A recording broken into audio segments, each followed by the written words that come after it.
How to create a flowchart in Microsoft PowerPoint.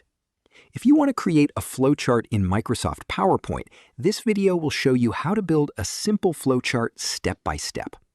First, open Microsoft PowerPoint and create a new presentation.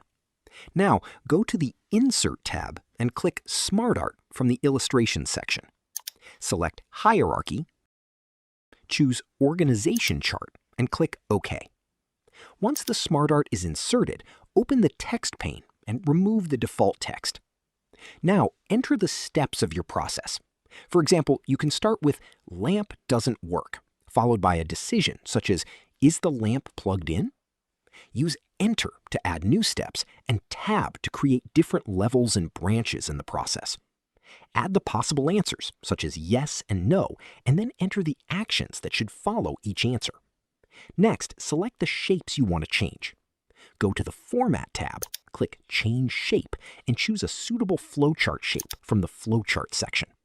For decision steps, change the shape to a diamond. Keep the process steps as rectangular shapes and change the connecting lines to arrows so the direction of the process is clear. Finally, customize the colors, shapes, text, and formatting to make your flowchart easier to understand. That's how you can create a flowchart in Microsoft PowerPoint. If you find this video helpful, click on like, share, and subscribe for more Microsoft Office tips.